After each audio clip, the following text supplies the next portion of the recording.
जय श्री कृष्ण भक्तों, जय श्री कृष्ण बोलो।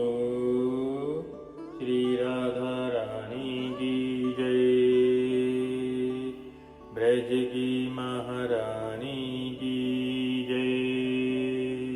हरि भक्तों, जैसे कि राधा अष्टमी 11 सितंबर को आ रही है, अष्टमी की तिथि 10 सितंबर से ही आरंभ हो जाएगी, परंतु उदयातिथि के अनुसार अर्थात सूर्य उदयातिथि के अनुसार यह व्रत 11 सितंबर को रखा जाएगा। भगवान भोलेनाथ द्वारा पाताल खंड में राधा माता की व्रत की राधा नाम की महत्वता का श्रवण हम मुहूर्त के पश्चात आरंभ करेंगे। आइए सबसे पहले मुहूर्त का श्रवण करें। इसके पश्चात यह दिव्य कथा जो स्वयं भोलेनाथ ने कही है, इसका श्रवण आरंभ करेंगे। यह कथा कोटि कोटि जन्मों के पातकों से मुक्ति देकर मोक्ष प्रदान करती है। प्रिय भक्तों, इस वर्ष राधा अष्टमी 11 सितंबर मंगलवार के दिन है, अर्थात राधा अष्टमी का व्रत। राधा अष्टमी को राधा रानी के प्राकट्य दिवस के रूप में मनाया जाता है। राधा अष्टमी भगवान श्री कृष्ण के जन्माष्टमी के 14 से 15 दिनों के पश्चात मनाई जाती है। माता राधा रानी भगवान श्री कृष्ण की परम प्रेयसी हैं। ऐसे में श्री कृष्ण के भक्त राधा जी का जन्म दिवस भी उतने ही श्रद्धा और उल्लास और आस्था से मनाते हैं। राधा अष्टमी के दिन श्री राधा कृष्ण के मंदिरों में राधा कृष्ण की विधि विधान के साथ पूजा की जाती है, भजन गाए जाते हैं। राधा अष्टमी का शुभ मुहूर्त हिंदू पांचांग के अनुसार इस वर्ष भाद्रपद माह के शुक्ल पक्ष की अष्टमी तिथि 10 सितंबर अर्थात मंगलवार को रात्रि 11:11 पर आरंभ हो रही है। इतना शुभ योग है 11-11, और इस तिथि का समापन 11 सितंबर बुधवार को 11:46 पर होगा उदयातिथि के अनुसार। इसीलिए राधा अष्टमी का पावन पर्व 11 सितंबर को मनाया जाएगा। राधा अष्टमी के व्रत का शुभ मुहूर्त 11:03 दोपहर से 1:32 तक है। यह मुहूर्त राधा अष्टमी के व्रत के पूजन के लिए अत्यंत शुभ है। राधा अष्टमी के व्रत का महात्म्य। राधा अष्टमी का व्रत करने से राधा जी के साथ भगवान श्री कृष्ण की भी कृपा मिलती है। हरि भक्तों, पद्म पुराण में, पाताल खंड में और ब्रह्म वैवर्त पुराण में सृष्टि खंड और कृष्ण खंड में माँ राधा रानी के गौलोक के प्राकट्य की कथा मिलती है। इसमें यह सृष्टि खंड में और कृष्ण खंड में स्पष्ट रूप से कहा गया है कि भगवान श्री कृष्ण के वाम अंग से माता राधा का प्राकट्य हुआ और उनके कोटि कोटि अर्थात 1000वें अंश से अन्य देवियों का प्राकट्य हुआ। इस कथा को भगवान शंकर भी नारद जी से कहते हैं, जिसको हम आगे श्रवण करेंगे। राधे राधे। भक्तों, आइए पहले ये श्रवण करते हैं कि माता राधा के, जो कि भगवान श्री कृष्ण की अल्लाहदिनी शक्ति हैं, और कहा गया है जस राधा तिस कृष्ण, अर्थात राधा और कृष्ण में कोई अंतर नहीं है। यदि कोई भी मनुष्य, कोई भी व्यक्ति या भक्त या अभक्त राधा और कृष्ण को भिन्न भिन्न मानता है, तो भगवान शंकर पद्म पुराण के पाताल खंड में कहते हैं कि जब तक इस सृष्टि में सूर्य और चंद्र का अस्तित्व रहेगा, तब तक वह दुरात्मा घोर नरक भोगेगा। भगवान भोलेनाथ ने नारद जी और माता पार्वती को कहा है, इसीलिए कभी भी ऐसा अपराध ना करें। हरि भक्तों, ब्रह्म वैवर्त पुराण में माँ राधा के पृथ्वी प्राकट्य की कथा है। श्री राधा भगवान श्री कृष्ण के साथ गौलोक में वास करती हैं। एक बार जब माता राधा गौलोक में नहीं थी, श्री कृष्ण अपनी सखी विरजा के साथ विहार कर रहे थे। तब राधा जी को जब इस बात का पता चला, तब वे अत्यंत क्रोधित हो गई और भगवान श्री कृष्ण के पास पहुंचकर उन्हें उल्लाहना देने लगी। भगवान श्री कृष्ण के मित्र श्री दामा को राधा जी का यह क्रोध सहन नहीं हुआ और उन्होंने राधा माँ को पृथ्वी पर जन्म लेने का श्राप दे दिया। इस घटना से विरजा इतनी व्यथित हो गई कि वे नदी रूप धारण करके गोलोक से प्रस्थान कर गई। राधा जी ने भी क्रोधित होकर श्री धामा को राक्षस कुल में जन्म लेने का श्राप दे दिया।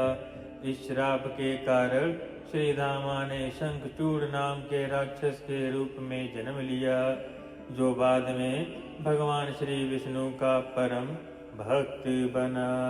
राधे राधे। राधा जी के इस श्राप के कारण उन्हें भी पृथ्वी पर जन्म लेना पड़ा। भगवान श्री कृष्ण ने उन्हें बताया कि वे वृषभानु जी और उनकी पत्नी देवी कीर्ति के पुत्री के रूप में जानी जाएंगी। वहीं पृथ्वी पर राधा जी का विवाह रायाण नामक एक वैश्य से होगा, जो वास्तव में भगवान श्री कृष्ण का ही एक अंश अवतार होगा। इस प्रकार राधा जी और श्री कृष्ण ने पृथ्वी पर भी प्रेम और विछोह का अनुभव किया। राधा जी के पृथ्वी पर जन्म की कथा में एक अन्य रोचक घटना भी घटित होती है। जब देवी कीर्ति गर्भवती हुई तो योग माया की प्रेरणा से उनके गर्भ में वायु का प्रवेश हुआ और वायु के रूप में उन्होंने एक शिशु को जन्म दिया और उसी समय पोखर में 1000 पुष्पों के कमल पर माता राधा का प्राकट्य हुआ। राधे राधे। और उसी पोखर से वृषभानु जी को माता राधा प्राप्त हुई और तब से यह राधा अष्टमी का पर्व मनाया जाता है। हरि भक्तों, सनातन धर्म में भाद्र मास के शुक्ल पक्ष की अष्टमी तिथि श्री राधा अष्टमी के नाम से प्रसिद्ध है। शास्त्रों में इस तिथि को श्री राधा जी का प्राकट्य दिवस माना गया है। श्री राधा जी वृषभानु जी की यज्ञ भूमि से प्रकट हुई थी। वेद तथा पुराण आदि में जिन्हें श्री कृष्ण वल्लभा कहकर गुणगान किया जाता है, वे श्री वृंदावनेश्वरी श्री राधा सदा श्री कृष्ण को आनंद प्रदान करने वाली साध्वी कृष्ण प्रिया है। राधा के प्राकट्य का स्थान रावल ग्राम अर्थात पुरानी बरसाना है। माता राधा के व्रत में उनका पूजन मध्याह्न काल में ही किया जाता है। शास्त्रों में भी श्री राधा कृष्ण का शाश्वत शक्ति रूपा एवं प्राणों की अधिष्ठात्री देवी के रूप में उन्हें वर्णित किया गया है, अर्थात माता राधा की पूजा के बिना भगवान श्री कृष्ण की पूजा अधूरी मानी गई है। श्रीमद् देवी भागवत में श्री नारायण जी ने नारद जी के प्रति श्री राधाय स्वाहा षडाक्षर मंत्र की अति प्राचीन परंपरा तथा विलक्षण महिमा के वर्णन प्रसंग में श्री राधा पूजन की अनिवार्यता का निरूपण करते हुए कहा है कि श्री राधा का पूजन न किया जाए तो वह मनुष्य श्री कृष्ण की पूजा का अधिकार नहीं रखता। कहाँ भक्तों, श्रीमद् देवी भागवत महापुराण में यह वर्णित है। इसीलिए समस्त वैष्णव भक्तों को चाहिए कि वे भगवती श्री राधा जी की अर्चना अवश्य करें। श्री राधा भगवान श्री कृष्ण के प्राणों की अधिष्ठात्री देवी हैं, इसीलिए भगवान इनके सदैव अधीन रहते हैं। यह संपूर्ण कामनाओं का राधन करती हैं, अर्थात साधन करती हैं, इसीलिए इन्हें राधा कहा गया है। ये भक्तों, अब पद्म पुराण में वर्णित कथा का भी श्रवण करें। श्री कृष्ण भक्ति के अवतार देव ऋषि नारद ने एक बार भगवान सदाशिव के श्री चरणों में प्रणाम करके पूछा, हे महाभाग, मैं आपका दास हूँ, बतलाइए श्री राधा देवी लक्ष्मी हैं, देव पत्नी हैं, महालक्ष्मी हैं या सरस्वती हैं? क्या वे अतरंग विद्या हैं या वैष्णवी प्रकृति हैं? कहिए, वे वेद कन्या है, देव कन्या है अथवा मुनि कन्या है? सदाशिव बोले, हे मुनीश्वर, अन्य किसी लक्ष्मी की बात क्या कहें?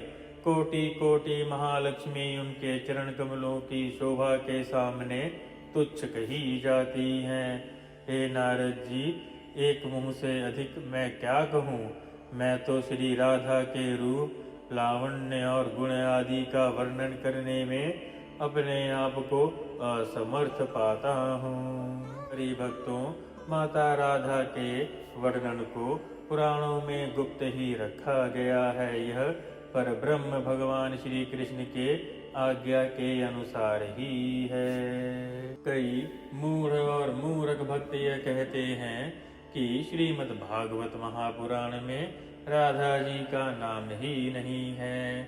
राधा जी का नाम पूरी भागवत में राधे राधे अवश्य है। हरि भक्तों, सबसे पहले यह जाने, राजा परीक्षित को सुखदेव जी ने यह 7 दिनों में भागवत सुनाई थी, क्योंकि उनके जीवन में केवल 7 ही दिन बचे थे, जो कि सुखदेव जी माता राधा के परम भक्त थे। इसीलिए उनका नाम सुनते ही वे गहरे ध्यान में चले जाते थे, और यदि वह माता राधा का नाम लेते तो क्या परीक्षित का कल्याण हो पाता? नहीं ना।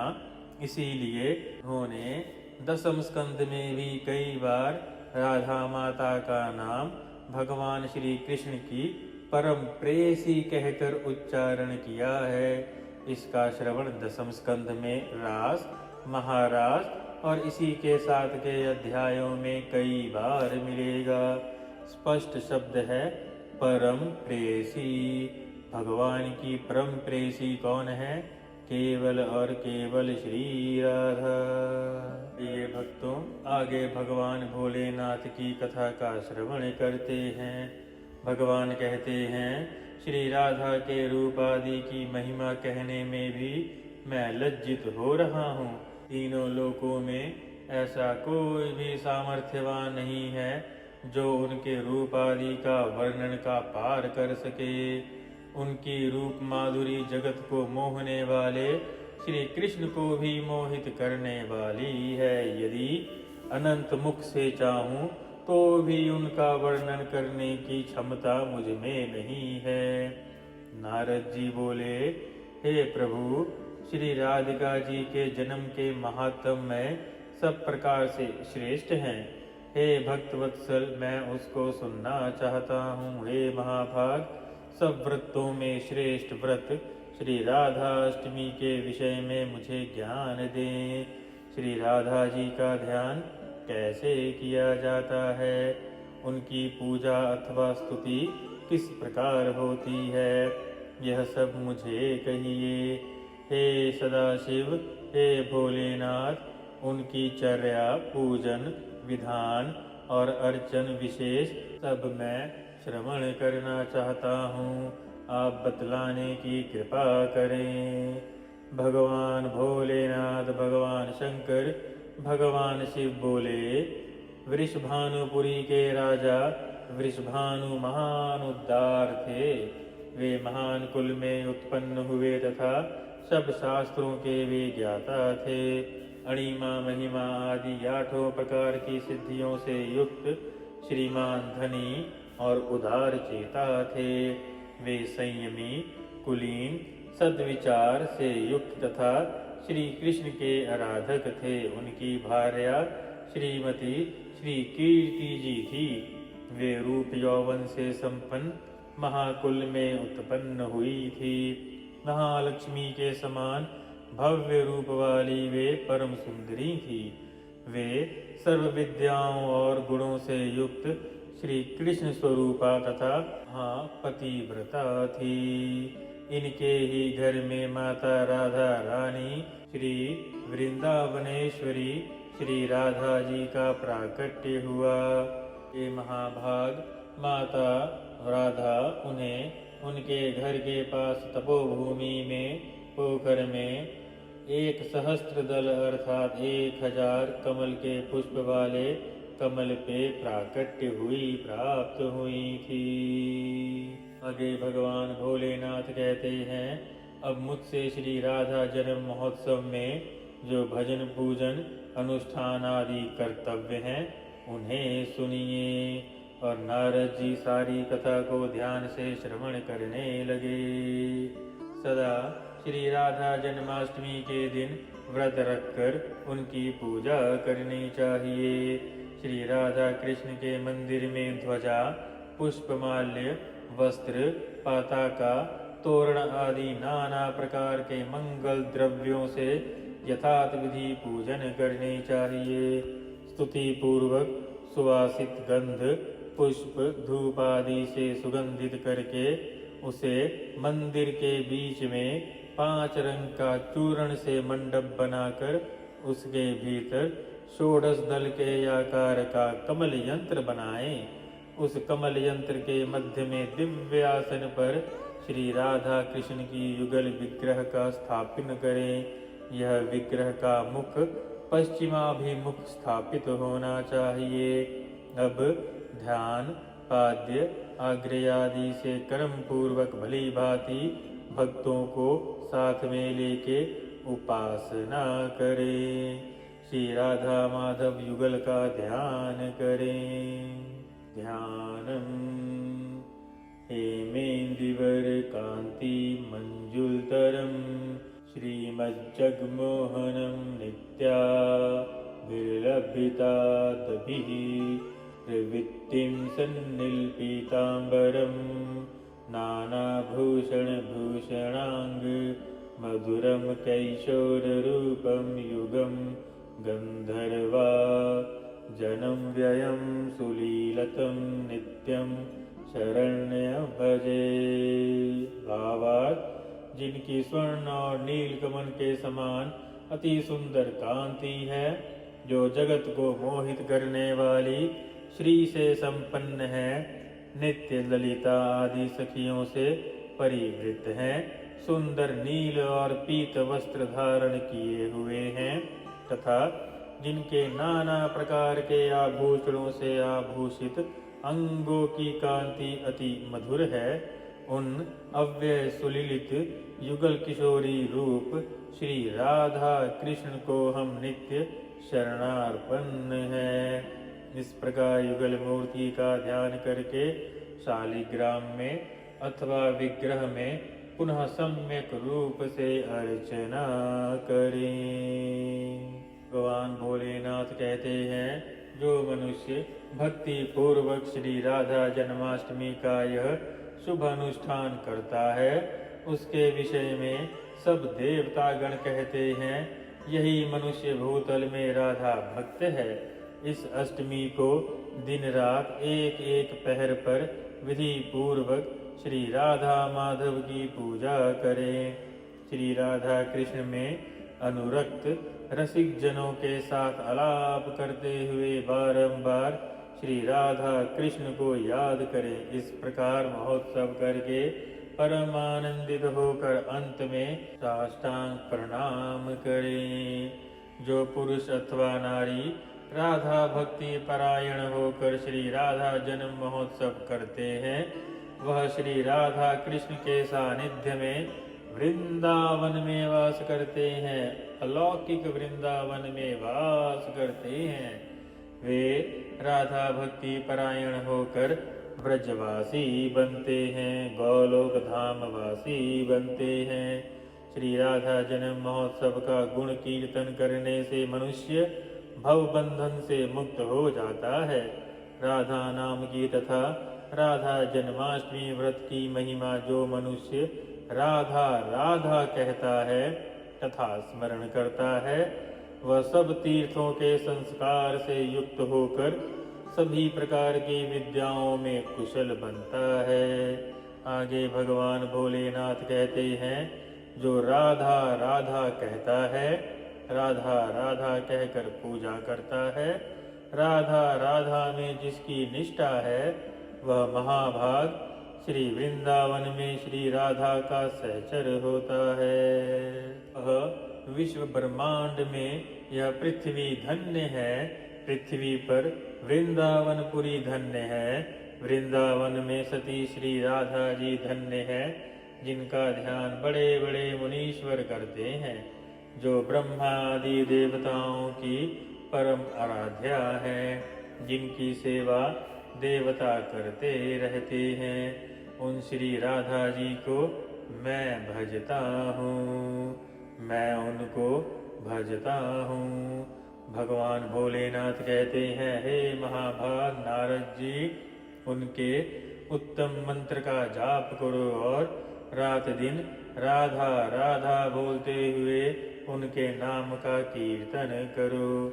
जो मनुष्य कृष्ण के साथ राधा अर्थात राधे कृष्ण या राधा कृष्ण नाम का कीर्तन करता है, उसके महात्म्य का वर्णन मैं नहीं कर सकता और ना ही उसका पार पा सकता हूँ। राधा नाम स्मरण कदापि निष्फल नहीं जाता, यह सब तीर्थों का फल प्रदान करता है। श्री राधा जी सर्व तीर्थमयी है तथा ऐश्वर्यमयी है। श्री राधा भक्त के घर कभी भी लक्ष्मी विमुख नहीं होती। हे नारद, उसके घर श्री राधा जी के साथ साथ श्री कृष्ण भी वास करते हैं। श्री राधा कृष्ण जिनके इष्ट देवता हैं, उनके लिए तो यह सर्वोत्तम व्रत है। उनके घर में श्री हरि देह से और मन से कदापि पृथक नहीं होते। यह सब सुनकर मुनि श्रेष्ठ नारद जी ने प्रणत होकर यथोक्त रीति से श्री राधा अष्टमी में यजन पूजन किया। जो लोग इस लोक में राधा जन्माष्टमी की व्रत की यह कथा श्रवण करते हैं, सुनाते हैं, वह सुखी, मानी, धनी और सर्वगुण संपन्न हो जाते हैं। जो मनुष्य भक्ति पूर्वक श्री राधा मंत्र का अथवा नाम का स्मरण करता है, वह धर्मार्थी हो तो धर्म प्राप्त करता है, अर्थार्थी हो तो धन प्राप्त करता है, कर्मार्थी हो तो काम प्राप्त करता है अर्थात कामनाओं की पूर्ति होती है, मोक्षार्थी हो तो मोक्ष प्राप्त करता है। श्री कृष्ण वैष्णव सर्वदा अनन्य शरण होकर जब श्री राधा जी की भक्ति करता है तो सुखी, विवेकी और निष्काम हो जाता है। श्री राधा रानी का वंदना श्लोक। मात मेरी श्री राधिका, पिता मेरे घनश्याम, इन दोनों के चरणों में प्रणव बारंबार। राधे मेरी स्वामिनी, मैं राधे को दास, जन्म जन्म मोहे दीजियो श्री वृंदावन वास। श्री राधे वृषभानुजा, भक्तिनि प्राणाधार, वृंदा विपिन विहारिणी, प्रणव बारंबार। सब द्वारन को छाणी के आया तेरो द्वार। श्री वृषभानु की लाडली मेरी ओर निहार। राधा राधा रटत ही भव व्याधा मिट जाय। कोटि जन्म की आपदा राधा नाम लिए सो जाय। राधे तू बड़ भागिनी कौन तपस्या कीन। तीनों लोक तारण तरन सो तेरे अधीन। राधे राधे राधा कृष्ण। हरि भक्तों, आप श्री राधा षडाक्षर मंत्र का भी श्रवण कर सकते हैं। यह है श्री राधा स्वाहा। इसका 108 माला जाप कर सकते हैं, या राधा कृष्ण या राधा राधा किसी भी नाम का श्रवण आप अपने इच्छा अनुसार कर सकते हैं, या गुरु द्वारा दिए हुए गुरु मंत्र का श्रवण कर सकते हैं। व्रत में आप 3 प्रकार से कर सकते हैं, फल आहारी या जल का व्रत या निराजल व्रत। ये आपकी इच्छा है। राधे राधे। हरि भक्तों, हम पुराणों में वर्णित शुद्ध वैदिक कथाओं का श्रवण आपके सम्मुख ला रहे हैं। आप सबसे प्रार्थना है कि चैनल को सब्सक्राइब करके इस शुद्ध ज्ञान की रीचेबिलिटी अन्य सनातनी भाइयों तक पहुंचाने में हमें अपना सहयोग दे। राधे राधे। चैनल को सब्सक्राइब करके हमें कृतार्थ करें। जय श्री कृष्ण, जय श्री राधा बोलो। श्री बांके बिहारी लाल की जय। श्री राधा रानी